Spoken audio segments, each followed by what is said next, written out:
Michael Vdelli, thank you for joining us here at the Blues Hotel. How are you? I'm very well. Thanks for having me. No, not a problem. Thank you for taking time out. Now, what I want to do is I just want to delve into the start of your musical career. I believe your dad was a musician. Is that right? Yeah, your dad was did quite well actually when he played late 50s, started, and then he was in some popular bands with Johnny Young and the Strangers, just in the original lineup of that, and Ray Hoff and the Offbeats, which was a big rhythm and blues band in Perth, with the horn section playing Chicago blues, stuff like that. And then he ended up in a band called the Swing Shift and moved to Sydney, and they had the number one song in Australia and did quite well.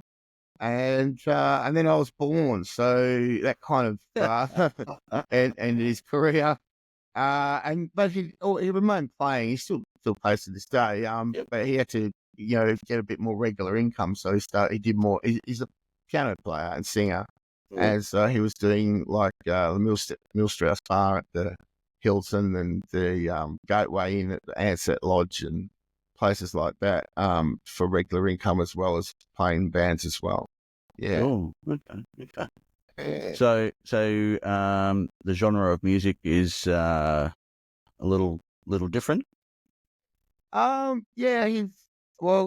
Dad's music was more, his records and stuff was more like Ray Charles and like Max Merritt and who else can I think of? Your Chicago, Blood, Sweat and Tears, those kinds of bands. And my mum was kind of more into like Stevie Wonder and Temptations and So more like the Motown kind of thing. Motown soul, Yeah, original so soul stuff. Yeah, we had good records at our house. Yeah. So it was a good introduction to music because I just liked it straight away. And also Dad's bands would rehearse at our place. We had a garage where they would rehearse, and so it's kind of around instruments and bands and just that whole thing from a very young age. And I thought that's really cool. I really like what's going on there. So I always had one eye on perhaps doing that when I got older. Cool. So 1997 is when you formed Vdelli, is that right? Yeah. Prior to that, I was in a band called Power Shift, and for one reason or another, that different guys went different ways, and so the drummer and the bass player, which is Rick Whittle on drums and Roy Daniel playing bass, and myself, we formed three-piece Vdelli, and I was a bit nervous about it. I didn't really want to call it my name and stuff like that. That's a bit much, but as it turned out, like Rick said, you should do it because it's the only name in the whole world that's spelt like that, and so it's pretty hard to get your name, and you're the only one in the whole world. So yeah, so as much as I was reluctant to do it, I think looking back now, it's definitely has been a benefit to have gone that way. What's the origin of the name Vdelli? Well, it's originally it's Avadelis, it's Greek, and when my grandfather came to Australia, he was a refugee, and they basically got off the boat and they're going, in line. The guy said, "What's your name?" He says, "Vdelli," and the guy just writes Vdelli and stamps it and goes, "Next." Nice. That's kind of what happens. Sure. So a lot of people think I'm Italian, but it's from the eastern side of Greece, so where they come from, Dad's side, a bit closer to Turkey actually, but they're officially Greek. So they come from Gustalurizel, a lot of Kazis in WA, and so that's where Dad's side's from. Yeah. Right. Okay. Now, you've mentioned that Vdelli's music is, I'm quoting here, rough and raw, played with maximum energy straight from the heart. Can you elaborate on that philosophy? Who said that? Well, I mean, I suppose it is. Well, we play from the point of view of the guys that I play with. We have a similar um, we like similar music, Yeah. and without copying other stuff identically, we're influenced by the people that we like, and but it comes out in our own way. And I think a lot of it is because we are spontaneous most of the time when we're playing. So every time we play, it's slightly different. Every show's different. I mean, we have a rough mud map of what we're going to do when we hope to end up, but in the heat of the moment, anything could happen, and we play full on, like there's no prisoners on stage kind of thing. It's we leave it out there, and we take a lot of risks, and when it comes off, it's good. I mean, it doesn't always come off, but I think that danger element creates energy. Even if the audience aren't fully aware that we're completely winging it, you can still feel that there's something going on stage, and it does create a bit of excitement, and it creates a special kind of infectious sound that you want to see you want to go back again and see what they're doing the next night, and which is what I noticed in bands that I used to like going and watching. I used to like going and seeing John Hewson stand play, or John Mayer, or Paul Felton, these kinds of guys. Because I'd see them all the time, and I could see that it wasn't the same every night, So I think that's what created that live. You could only see it live. You had to go and see the band play live, and I felt that's the way to go with live performance. Yeah. Oh. Now you've got a number of albums released, whether they're with Vdelli or previous outfits. Is there an album that stands out to you? Well, there is, and not necessarily because I think it's the best bunch of songs, but the album "Ain't Bringing Me Down" was by far the most expensive one. That was produced with Kevin Shirley? That's right, yeah. Yeah. And so that album really broke a lot of ground for us because he produced it. A lot of people are interested in hearing it. And it's good. It's good, but at the same time, it was done very quickly. And to be honest with you, I struggled to hear any of our recorded music because all I hear is what I would have done differently. And I know here comes that note again, or whatever, But we learned. Kevin was great. We learned so much from him that's benefited me since, like as far as the recording process and how he does things. And I took a lot away from that couple of weeks with him because he's really, really good at what he does, and just knows what to do, especially when it comes to mixing. Like I find in the past and since, you'd be sitting there with guys and they're not quite sure, is the vocal too loud? Oh no, the vocal's not loud enough, or where should the solo sit? I mean, he just knew exactly where everything goes. So when I listen to those mixes, he just nails it really quickly, and just to have that confidence and to know exactly where to put everything, how to give everything its own space, make everything sound open and at the same time powerful. Just all those things that, you can go out in circles for years trying to work those things out, and he just knew. So I'd like to think I gained a little bit of knowledge from him. And the other plus side of that was that, when we went to tour in Europe with that album, like all the magazines wanted to do an interview with us, all the radio stations, and all of a sudden we were kind of on the map. And when we were touring, there was a lot more people at the gigs, and it just really put us up to the next level just instantaneously. So that was definitely a good investment for our part, I think. Sure. Now, as you were just saying, you've toured Europe. You were over there for a while, weren't you? Yeah, well,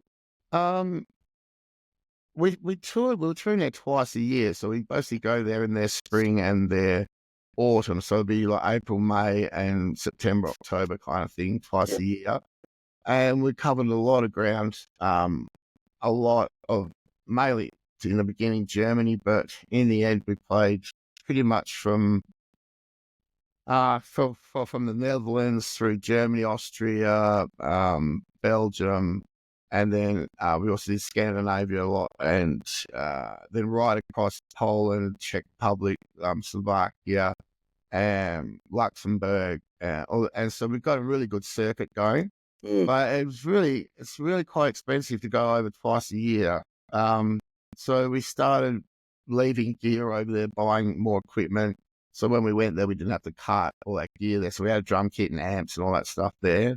Yeah. And then I decided to move there. So I ended up living in Hamburg in Germany for 5 years up until COVID. And then when COVID hit and it looked like everything was going to get shut down, we came back to Australia, and it's probably the best thing we did because it was pretty tough over there without gigs or anything. You're pretty much on your own.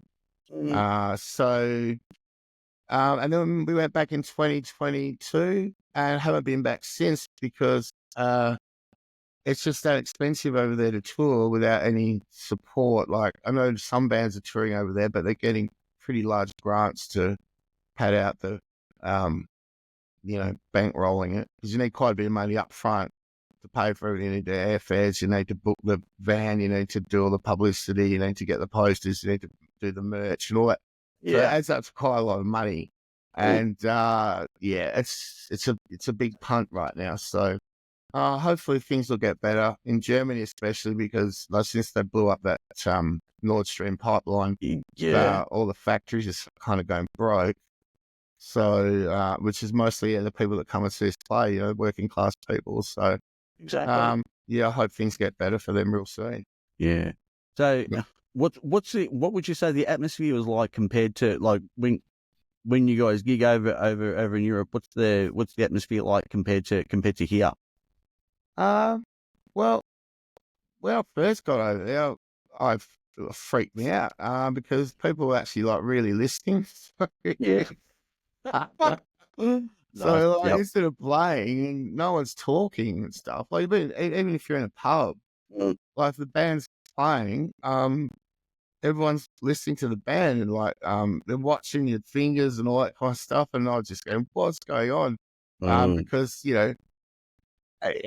in some places in town here, you might be playing, there's a football and a big screen behind you and TAB with horses running around, people yelling with it, with their back to you or whatever. Different kind of things. So after initially being freaked out by people actually listening, once you get over the nervousness of that, you actually start playing better and people clap solos, and when you come down and make the song really quiet, you can hear a pin drop in the room, and then it's actually really good. I mean, I still love playing in an Aussie pub and everyone's rocking and it's, it's really noisy rock and roll. But as far as if you're going to do 30, 40 gig tour and you're playing in nice rooms and everyone's paid their money to come and actually hear you play. They're very respectful like that. And for them artists, I think, can't beat it really. The festivals are festivals, they're big and they're just sort of different. I mean, they're, you sort of, you get blown out of, when you see all these people and stuff. It's just a sea of people, and it's a great experience. But personally, I'd rather play to, 500 or 600 people in a club with a good PA who are all there to see you. They tend to be the best gigs for me. I love them. I could do them every day of the week. Yeah. Now, you write your own songs? Yeah. No, I mean, there are some covers on some of our albums, but most of our albums, our recorded stuff is our own stuff. Yep. And what influences your songwriting? Well, normally, I'm going to try to change it. Normally, probably have my gut stripped out by my most recent girlfriend. So albums tend to be about that. Yep. Because it's very current and you can. I mean, it's a very rich environment of material when something's just gone down. But I noticed that a lot of my songs, lyrically anyway, are about that. So I'm thinking like the next one, there's a lot bigger things going on now. And so maybe to take the focus off, my poor choices and possibly something a little bit more meaningful. Yeah. And, musically, it changes because when your first albums, those songs are really kind of, heartfelt, and the lyrics are about some, because they're their first songs. Then as you've got through 10 albums, 20 albums, whatever, I start writing songs mainly more from a guitar point of view or the bass point of view. Yeah. And think, well, what if I'm going into a pub or something? What would I want to hear? I think I want to hear, I want to hear that, so that I get a riff or something that I'll put some lyrics to it, and it's coming from a different perspective. Whereas I think initially when I first started, it would be more from the lyrics. Being 20 something or a teenager, you're kind of into that Different thing. experiences in life, and Whereas now it's like, it's sort of rock pretty much, and just getting some good grooves and some good guitar sounds, and kind of just enjoy that side of the music moving you, and just getting right into it. So I think this next one I'm going to be going for that again, because I do enjoy playing loud guitars and being in a good band. It's nothing quite like when it's all locking in together and you're going, oh yeah, that sounds really good. So try to give that to the people that come and see us. Sure. Yeah. What's your signature guitar? Well, I've been playing a Les Paul, a 1980 Les Paul Deluxe, since about 1991. And it's got mini humbuckers in it. So if they're not the stock ones, they're called the Seymour Duncan Seymour 3 mini humbuckers. And I've got a few, I've got quite a few guitars, but that one, I always go back to that one, I don't know. It's not even a particularly great guitar. I mean, I've got better guitars than that one, but that one's just mine. I've just been playing it, so I've worn all the paint off it. It's got no paint on the back of the neck and not much left on the front. And I've just been everywhere with it. And it's it's my old mate there. So just sticks with me. Do you have a name for it? Yeah, it's not that flat. I just call it a Les Murdy. Les Murdy? Yeah, lovely. Yeah, okay, where's my Les Murdy? Oh, it's over there. Nice. No, I don't call it Susan or anything like that. But there's the Les Murdy, there's the Blackie, there's Goldie. Bit of a WA reference there. Yeah. Now, I believe you've had some advice from a big legend, BB King. Yeah. I guess you're referring to article. I am. Yeah. Well, I was lucky to have a little bit of time with him, and then amongst other things, he just said, really respect your audience, and it costs a lot of money to go out, and they've spent their money to come and see you play, and so give them some time, and because they could have spent that money on something else, but they've chosen to spend it on you. So always do your best performance, and make sure you give as much time as you can to the people that come and see you. And I mean, that resonated with me. I kind of feel that way anyway, but to hear it from someone that big, like he didn't have to spend time with us, and he's decided that when he could have been sleeping in his hotel room, he's decided to open his door to some young blokes and sit down and chat with us for 20 minutes or whatever. So I thought, you must have been blown away by that. Yeah, no, totally, and just. A lot of people you often hear, don't meet your heroes, they'll be disappointing, and that has happened, but not in this case. He was better than you could have imagined. He was just ultra cool, really nice guy, good handshake, like warm, generous person, and just absolutely blessed to have had that opportunity to meet him. Would he be one of your influences in music? Yeah. I think, on a lot of scales, he's a great showman as well. As being a great guitar player. and he's a very good arranger of his music. So, people say, oh, BB King, he only plays 3 notes or something, but, you can't only need them when you play like him. That's it. That's it. And he's actually very clever with what he does. It sounds simple, but you try and do it, it's not easy. It's very, very deceptive, and he's a very clever guy. Is it true that he can't sing and play at the same time? Apparently, I heard he can't play chords. He doesn't play chords. And the thing is, I'm not sure about what you said, but it sounds right, because he does what they call a call and answer. So he'll sing and then he'll play on his guitar. So he sort of sings with his guitar. I mean, it sounds like it. So he's you could be right. I don't know for a fact, but when I'm thinking about him now, he doesn't scat really. So his guitar is his second voice, if not his primary voice. Right. Yeah, exactly. Yeah. So for the younger generation that are focusing on blues music, have you got any advice at all for them?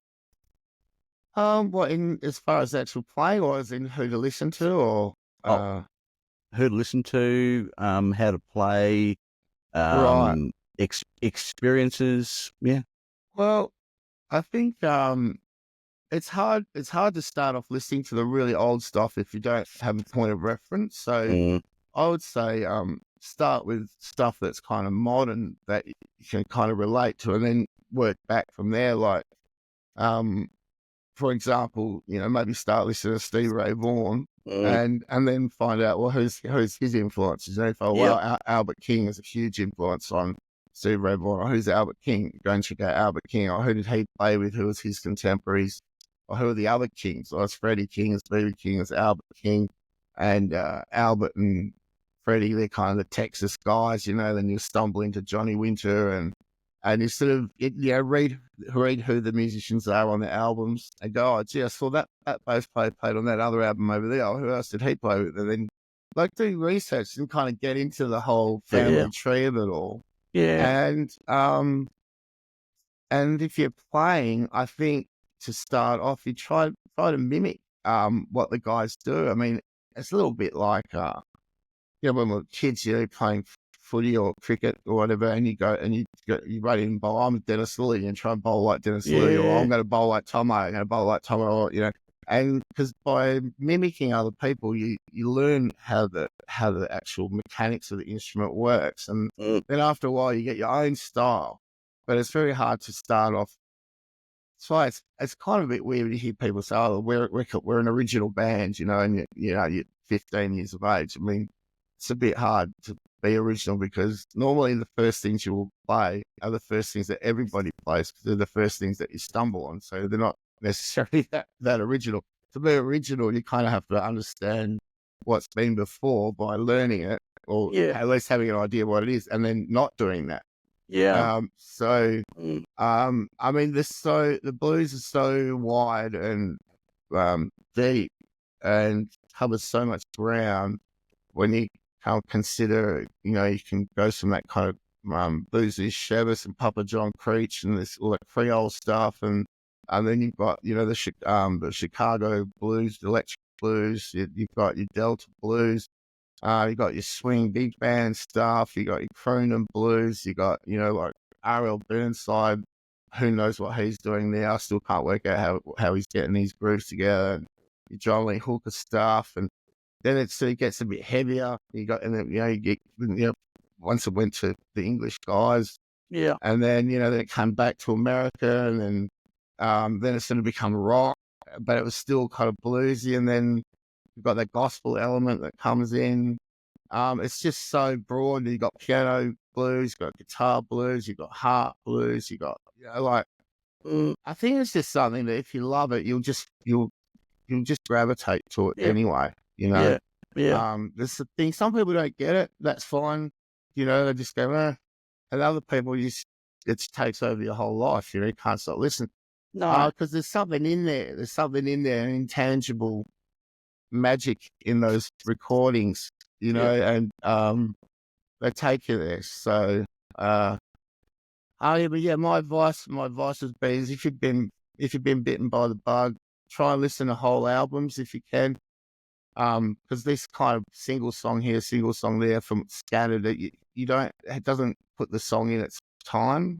Yes. So a lot of time when you're listening to the music, want to put it in its time and where it's from. So it came from that part of the world in that time, and then you can start to form a bit of a picture on how this music moved around and how the French connection, you know, in the New Orleans part with those instruments, the piano accordion and the horns and stuff, entered it there, and why did it sound like that when it went to Chicago and all that, and you can start to get an understanding of how the music has become what it is. Yeah. And it's a great trip to go on. Oh, is it ever? You know, it's just so much stuff. You know, still finding stuff all the time. You know. Yeah. But well, that's like me. Like I haven't been a huge blues fan for long. And I'm just gobsmacked by you know, not just the history of the blues, but when it comes to the age, like when like you've got this young fella that's moved over to the US from Gosford. What's his name? Taj. Taj, yeah. I was just blown away by he's a monster. You know, what he's been through, and he's only 15 years of age. Yeah. So you know, I was like, wow. Yeah, some kids pick it up pretty quick. You know? Yeah. I mean, see, he's got it all ahead of him now. He's got to he can play now. He's got to live a bit and tell us the stories of what, you know. So we've got all that to look forward to. Exactly. You know. It's monster, really good. Mm-hmm. So what's next for you? What's next for me is to get my act together and start recording some of these new songs I've got. It was since COVID, everything's been a lot different as far as things have changed. Like before COVID, it was pretty much in one band and just touring Vdelli and da. Since COVID, you know, everyone's had to play in different bands. The pub scene's changed a lot, so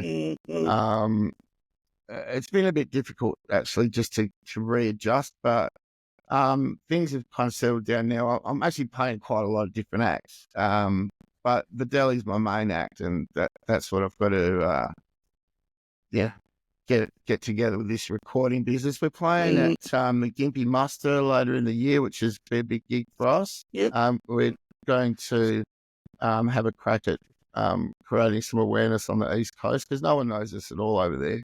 Yeah, right. So I think it'd be good. Might get them with a bit of a surprise attack because they're not going to be expecting much, and we're going to give them some. So go with some new songs and hot band and see if anyone gets into what we're doing. Fantastic. I'll look forward to hearing the reviews on that one. Cool. Yeah. Excellent. All right, Michael. Look, thanks very much for having the chat. Pleasure. I'll let you go and look after yourself. You too, mate. You're doing a great job and keep it up. Thank you. Lovely. Thanks very much, Michael. You take care. Bye. All right. Cheers. Bye.